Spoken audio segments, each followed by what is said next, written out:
এই ভিডিওতে আমরা দেখব বাইনারি প্যারালাল অ্যাডার।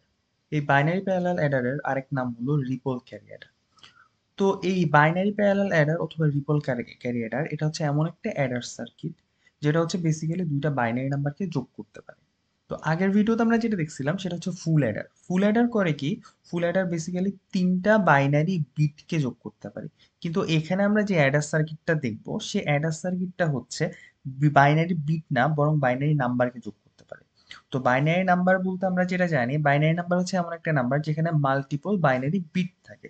তাহলে মাল্টিপল বাইনারি বিট সংবলিত দুইটা বাইনারি নাম্বারকে যোগ করা যায় যে সার্কিটের মাধ্যমে বা যে কম্বিনেশনাল অ্যাডার সার্কিটের মাধ্যমে, সেটাই হচ্ছে বাইনারি প্যারালাল অ্যাডার অথবা রিপল ক্যারি অ্যাডার। তো ফর এক্সাম্পল আমরা একটা 4 বিট বাইনারি অ্যাডার তৈরি করব। একটা 4 বিট বাইনারি অ্যাডার তৈরি করব। তো 4 বিট বাইনারি অ্যাডার কি করবে? 4 বিট বাইনারি অ্যাডার হচ্ছে দুইটা বাইনারি নাম্বারকে যোগ করবে যে বাইনারি নাম্বারগুলো 4 বিটের। তো আমরা এখানে 4 বিটের দুইটা বাইনারি নাম্বার নিলাম, একটা এ একটা হচ্ছে বি। তো আমরা যথারীতি এই যে এ বাইনারি নাম্বার আর বি বাইনারি নাম্বারটাকে হচ্ছে তাদের পজিশন অনুযায়ী আহ, বিভিন্ন স্লটে ভাগ করে ফেললাম। যেমন একদম রাইট সাইডের এলএসবিটাকে এ নট, তার আগেরটা এ 1, তার আগেরটা এ 2, আর একদম লেফট সাইডে যেটা অর্থাৎ এমএসবি সেটা হচ্ছে এ 3। এই নাম্বারটা হচ্ছে 1011, যেটার এ নট হচ্ছে 1, এ 1 হচ্ছে 1, এ 2 হচ্ছে 0 আর এ 3 হচ্ছে 1। সিমিলারলি আমি বি বাইনারি নাম্বারটাকে চারটা ভাগে ভাগ করলাম, চারটা স্লটে, B naught, B 1, B 2, B 3। যেখানে আমার বি নটটা হচ্ছে এলএসবি, বি 3টা হচ্ছে এমএসবি, অ্যান্ড আমার নাম্বারটা হচ্ছে 0011। তাহলে আমার একদম রাইট সাইডে যেটা 1 এটা হচ্ছে বি নট, এই 1টা হচ্ছে বি 1, এই 0টা হচ্ছে বি 2, এই 0টা হচ্ছে বি 3। এখন আমরা এই দুইটা নাম্বারকে যোগ করব। তো ফার্স্ট আমরা যোগ করাটা শিখবো, দেন আমরা শিখবো কিভাবে হচ্ছে বাইনারি প্যারালাল অ্যাডার তাদের মধ্যে এডিশনটা করে। তো এই এ আর বি দুইটা নাম্বারকে আমরা বসাইলাম। তো বসানোর পর আমরা যোগ করব। তো আমরা যেটা জানি বাইনারি নাম্বারের ক্ষেত্রে একটা জিরোকে, যে আমরা যদি বাইনারি বিট যোগ করতে যাই তাহলে একটা জিরোকে যদি আরেকটা জিরোর সাথে যোগ করি আমার সামেশন আসবে 0। একটা জিরোকে যদি আমি একটা ওয়ানের সাথে যোগ করি অথবা একটা ওয়ানকে যদি আমি জিরোর সাথে যোগ করি তাহলে আমার অ্যান্সার আসবে 1।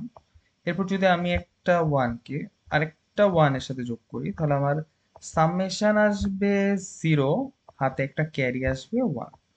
অর্থাৎ এখানে এই প্রথম দুইটা কেসে আমার ক্যারি হচ্ছে 0। এই কেসটাতে, শুধুমাত্র এই কেসটাতে আমার ক্যারি আসবে 1। তাহলে আমি 1 আর 1 যোগ করলে হাতে একটা ক্যারি আসবে 1। তাহলে এবার আমরা সামেশনটাতে আসি। একদম রাইট সাইডে 1 আর 1 এই দুইটাকে যোগ করব। তো আমরা জানি 1 আর 1 যোগ করলে আমার সাম আসবে 0, হাতে একটা ক্যারি থাকবে 1। তাহলে আমি যথারীতি সামটাকে বসাই দিছি এবং আমার যে ক্যারি 1 আসছে সেই ক্যারি 1টাকে আমি হাতে রাখছি। দেন পরের স্টেপে আমি দেখতেছি এখানে একটা 1 এর সাথে একটা 1 কে যোগ করতে হবে। তা আমার হাতে যে ক্যারি 1টা আছে এই 1টাকে আমার কি করতে হবে? নেক্সট স্টেপে পাঠাই দিতে হবে। এখানে আমি নেক্সট স্টেপে হাতের 1টাকে পাঠাই দিছি, তাহলে এবার 1 1 1 তিনটা 1 এর কি হবে? তিনটা 1 এর এডিশন হবে। তাহলে আমার এখানে যে 10টা আসছিল 10, এই 10 এর সাথে এবার আমি একটা 1 কে অ্যাড করব।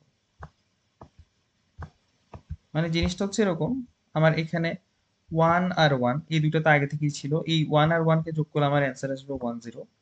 এরপর আমার আগের স্টেজে যে একটা ক্যারি আসছিল সেই ক্যারিটাকে আমি প্রোপাগেট করে এখানে পাঠিয়ে দিছি। এবার ক্যারিটাকে আমি যোগ করলাম। তাহলে ক্যারি যোগ করার পর 0 1 1, আগে থেকে একটা 1 ছিল এই 1। তাহলে আমার এই পজিশনে আসছে সাম 1, তার লেফট সাইডে আসছে ক্যারি 1। তাহলে আমি যথারীতি আমি সামের জায়গাতে 1 বসাই দিছি আর হাতে একটা ক্যারি আসছে 1, এটাকে আমি হাতে রাখছি। এই হাতের 1টাকে আমি আবার করব কি পরের স্টেজে পাঠাই দিব। এবার পরের স্টেজে দেখতেছি আমার এখানে একটা বিট হচ্ছে 0 আর একটা বিট হচ্ছে 0, হাতে ক্যারি আছে 1। তাহলে 1 0 0 0 0 যোগ করলে আমি জানি 0 হবে। দেন সেই 0-র সাথে উপরের 1টাকে যোগ করলে আমার সাম আসবে 1 আর ক্যারি আসবে যথারীতি 0। এই স্টেপে আমার হাতের ক্যারি হচ্ছে 0।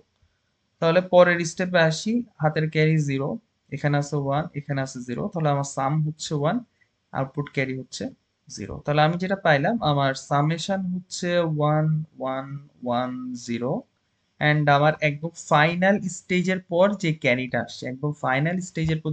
আসছে সেটা হচ্ছে 0। তো এভাবে হচ্ছে দুইটা বাইনারি নাম্বারকে যোগ করতে হয়। এবার আমরা দেখবো এই দুইটা বাইনারি নাম্বারকে কিভাবে একটা প্যারালাল অ্যাডারের মাধ্যমে যোগ করা যায়। তো প্যারালাল অ্যাডারের মাধ্যমে কিভাবে যোগ করা যায় সেটা বোঝার আগে আমরা এখানে কিছু সিমুলেশন দেখব। তো আমরা প্রথমে যেটা করছিলাম, আমার এ আর বি দুইটা নাম্বারের একদম রাইট মোস্ট দুইটা বিটকে যোগ করছিলাম। রাইট মোস্ট দুইটা বিটকে যোগ করছিলাম, তাহলে এই যে এখানে যে রেড ব্লকটা আছে এই রেড ব্লকের ভিতরে আমরা এই যোগের প্রসিডিউরটা দেখব। তো রাইট মোস্ট সাইডে এ নোট ছিল 1, বি নোট ছিল 1, দুটাকে আমি যোগ করে সাম পাইছিলাম 0, ক্যারি পাইছিলাম 1। এবং এই স্টেজ এটা যেহেতু একদম আমার বাইনারি এডিশনের ফার্স্ট স্টেজ, সো এখানে আগে থেকে কোনো হাতের ক্যারি ছিল না। যেহেতু হাতের ক্যারি ছিল না, আমি ধরে নিলাম একটা ইনিশিয়াল ক্যারি 0 আছে। তাহলে আমি ধরলাম যে ইনিশিয়াল ক্যারি 0, তারপর হচ্ছে এ নোট 1 আর বি নোট 1, এই তিনটা যোগ করে আমি সাম পাইছি 0, ক্যারি পাইছি 1। এই ক্যারি 1টাকে আমি সুন্দর করে পরের স্টেপে বা পরের স্টেজে পাঠাই দিছি। এর পরের স্টেজে আমি হাতের ক্যারি C1টাকে পাঠানোর পর A1টা A1 আর B1 এর সাথে যোগ হবে। তাহলে এখানে একটা ক্যারি 1, এখানে একটা বিট 1 আর একটা বিট 1। আমরা জানি তিনটা 1 কে যোগ করলে সাম আসবে 1 এন্ড ক্যারি আসবে 1। তাহলে আমি হাতে একটা ক্যারি পাইছি 1, যেটাকে আমি পরের স্টেজে অর্থাৎ এই জায়গায় পাঠাই দিব। তো আমার রেড ব্লকটা এখান থেকে এখানে শিফট করে গেছে। যেটা বলছিলাম যে আমি আমার হাতের ক্যারিটাকে আমি A2 আর B2 এর কাছে পাঠাই দিব। A2 আর B2 এর কাছে আমি হাতের ক্যারি 1টাকে পাঠাইছি। পাঠানোর পর আমার এখানে একটা ক্যারি আছে 1, এখানে A2 হচ্ছে 0, B2 হচ্ছে 0। তো আমরা জানি 1 0 0, এখানে সামেশন হবে 1 এবং হাতে ক্যারি থাকবে কত, এবং আমার হাতে ক্যারি থাকবে হচ্ছে 0। সেই 0টাকে আমি আবার কি করব, পরের স্টেজে প্রপাগেট করে পাঠাই দিব। অ্যান্ড ফাইনালি আমি যখন লাস্ট স্টেজে আসলাম, ওই হাতের ক্যারি যে C3 সমান 0 ছিল, এটাকে আমি পরের স্টেজে পাঠিয়ে দিছি। পরের স্টেজে C3 0 আসছে, A3 আগে থেকে আছে 1, B3 আগে থেকে আছে 0, যোগ করার পর 0 1 0, আমরা জানি সাম আসবে 1 অ্যান্ড ফাইনাল ক্যারি যেটা সেটা আসবে 0। তো আমি যদি প্রত্যেকটা স্টেজ একটু পর্যালোচনা করি, আমি দেখতেছি একদম ফার্স্ট স্টেপে এখানে তিনটা বিটের মধ্যে একটা এডিশন হচ্ছে, C in A not B not এর মধ্যে। পরের স্টেজে C1 A1 B1 এর মধ্যে তিনটা বিটের মধ্যে একটা এডিশন হচ্ছে। পরের স্টেজে হচ্ছে C2 A2 B2 এর মধ্যে তিনটা বিটের মধ্যে একটা এডিশন হচ্ছে। অ্যান্ড দ্য ফাইনাল স্টেজে C3 A3 B3 এই তিনটা বিটের মধ্যে একটা এডিশন হচ্ছে। তো আমরা ভিডিওর শুরুতেই বলছিলাম যে আমরা গত ভিডিওতে দেখছি যে ফুল অ্যাডারের মাধ্যমে তিনটা বিটকে যোগ করা যায়। তাহলে আমার এই বাইনারি প্যারালাল অ্যাডারের এই এডিশন প্রসিডিউরটা কন্টিনিউ করার জন্য আমার যেটা দরকার, এ প্রত্যেকটা স্টেজের জন্য বা প্রত্যেকটা প্রসিডিউরের জন্য একটা করে ফুল অ্যাডার দরকার। এক নম্বরে আমার এই স্টেজে এই যে সি নট এ নট আর বি নট কে যোগ করার জন্য একটা ফুল অ্যাডার দরকার। পরের স্টেজে হচ্ছে A1 B1 আর C1 কে যোগ করার জন্য একটা ফুল অ্যাডার দরকার। থার্ড স্টেজে হচ্ছে A2 B2 আর C2 কে যোগ করার জন্য একটা ফুল অ্যাডার দরকার। দেন হচ্ছে A3 B3 আর C3 কে যোগ করার জন্য একটা ফুল অ্যাডার দরকার। সেই ফুল অ্যাডারের মাধ্যমে প্যারালাল অ্যাডারটা কিভাবে গঠন করতে হয় সেটা আমরা পরের স্লাইডে দেখতেছি।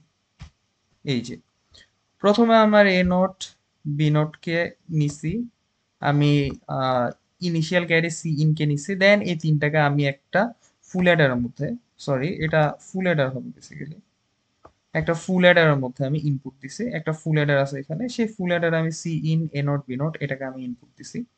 দেন এই ইনপুট দেওয়ার পর আমি এখান থেকে আউটপুটে সাম পাইছি আমার একদম রাইট মোস্ট সাইডের পজিশনের জন্য যে সামটা, সে সামটাকে পাইছি আমি এখানে। আর ক্যারিটা, আর যে ক্যারিটা পাইছি সেটাকে আমার পরের স্টেজে পাঠাই দিতে হবে। এই যে পরের স্টেজের ফুল অ্যাডারে আমি সেই ক্যারিটাকে পাঠাই দিছি অ্যান্ড A1 আর B1 কে সে পরের স্টেজের ফুল অ্যাডারে ঢুকাই দিছি। দেন সেখান থেকে আমি একটা সাম নিছি, একটা ক্যারি নিছি।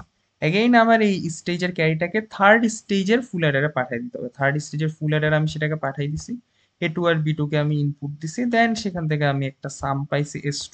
দেন আমার যে ক্যারিটা আসছে সেটা আমি লাস্ট স্টেজের ফুল অ্যাডারে পাঠিয়ে দিছি। অ্যান্ড লাস্ট স্টেজের ফুল অ্যাডারে আমার কি থাকবে, A3 আর B3 থাকবে। দেন সেখান থেকে আমি আউটপুট পাবো S3 অ্যান্ড আমার ফাইনাল ক্যারি C4। এভাবে একটা বাইনারি প্যারালাল অ্যাডারের মাধ্যমে খুব ইজিলি আমরা কি করতে পারি, দুটা বাইনারি নাম্বারকে কি করতে পারি, এডিশন করতে পারি। তো এখন যদি এই জিনিসটা, এই প্রবলেমটা যদি বা এই থিওরিটা যদি পরীক্ষায় আসে, আমি কি লিখবো? আমার বেছে বেছে এই যে এতগুলা জিনিস দেখানোর প্রয়োজন নাই যদি কোশ্চেনে আলাদা করে মেনশন করা না থাকে। আমার বেসিক্যালি যেটা করতে হবে সেটা হচ্ছে আমাকে লিখতে হবে যে বাইনারি প্যারালাল একটা কি জিনিস, দেন আমার হচ্ছে দুইটা বাইনারি নাম্বারকে কিভাবে এডিশন করে, কিভাবে সাম আসে ক্যারি আসে, ওইটাকে সুন্দর করে আমার একটু দেখাইতে হবে। দেন দেখানোর পর হচ্ছে ফাইনালি আমার এরকম করে একটা বাইনারি প্যারালাল এটা ড্র করে এভাবে হচ্ছে এখানে ওয়ান ওয়ান ওয়ান ওয়ান এভাবে বসায় বসায় এখানে সাম কত আসতেছে ক্যারি আসতেছে ওই জিনিসটা আমার কি করতে হবে, ড্র করে দেখাইতে হবে। তো ওই জিনিসটা যদি আমরা একটু করি, প্রথমে আমরা যেটা জানি যে এ আর বি এর একদম রাইট মোস্ট দুইটা বিটকে যোগ করতে হবে ওয়ান ওয়ান। তাহলে আমি এ নোটের জায়গায় ওয়ান বসাইলাম, বি নোটের জায়গায় ওয়ান বসাইলাম। Initial carry C into zero, তাহলে আমি এখানে সি ইকুয়ালস টু জিরো বসাবো, দেন তিনটাকে যোগ করব। যোগ করার পর আমরা জানি জিরো ওয়ান ওয়ানকে যোগ করলে সাম আসবে হচ্ছে জিরো, এটা বসাই দিলাম, ক্যারি আসবে হচ্ছে ওয়ান। ঠিক এইভাবে আমাকে হচ্ছে এই সার্কিটের উপরে ওয়ান জিরো জিরো এইভাবে লিখে লিখে দেখাইতে হবে। দেন পরের স্টেজে এই সি ওয়ান এ ওয়ান বি ওয়ান যোগ হবে, তো ওয়ান ওয়ান ওয়ান যোগ হলে আমরা জানি যে সাম আসবে ওয়ান, ক্যারি আসবে ওয়ান। দেন পরের স্টেজে আমার এখানে এ টু বি টু হচ্ছে জিরো জিরো, সি টু হচ্ছে ওয়ান, তাহলে ওয়ান জিরো জিরো যোগ করলে সাম আসবে ওয়ান, ক্যারি আসবে হচ্ছে জিরো। দেন পরের স্টেজে হচ্ছে জিরো ওয়ান জিরো, আমার সাম আসবে হচ্ছে ওয়ান, ক্যারি আসবে হচ্ছে এন্ড দ্য ফাইনাল ক্যারি আসবে হচ্ছে জিরো। তো এইভাবে হচ্ছে আমরা একটা বাইনারি প্যারালাল এটা বা রিপল ক্যারিয়ারকে এক্সপ্লেন করতে পারি এন্ড সিমুলেট করে করে রেজাল্টটা দেখাতে পারি।